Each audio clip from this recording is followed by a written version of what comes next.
আসসালামু আলাইকুম বন্ধুরা, আপনারা সবাই কেমন আছেন? আশা করি ভালোই আছেন। মাহে রমজান মাসটা আপনাদের ভালোই কাটছে। আমাদেরও আলহামদুলিল্লাহ অনেক ভালো কাটছে। দেখুন আমাদের গাছের বড়ইগুলো কি সুন্দর, কত সুন্দর ধরেছে বড়ইগুলো, আস্তে আস্তে পাকা শুরু করছে। শীতের সময়ে একটা জিনিস ভালো লাগে, সব রকমের শাকসবজিও পাওয়া যায়, আবার বাড়িতে ফলমূল সবই পাওয়া যায়। বড়ইগুলো পাকবে, আচার খেতে কি যে ভালো লাগবে, আর এমনি কাঁচা কাঁচাও খেতে ভালো লাগে বড়ই।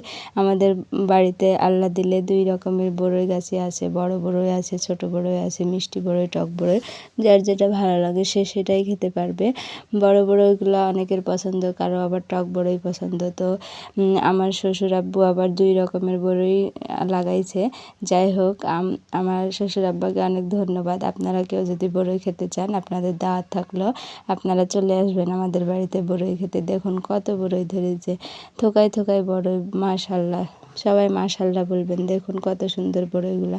যাই হোক, বড়ইগুলো এখন পাকবে। এই বড়ইগুলো দিয়ে অনেক মিষ্টি আচার করা যাবে। আচার করে রাখলে আমরা সারা বছর সেই আচারগুলো খেতে পারবো। আর এখন আমাদের বাড়িতে আচার খাওয়ার লোক আছে। আমার মেয়েটা আর ছেলেটা 2 জনই আচার খুবই পছন্দ করে।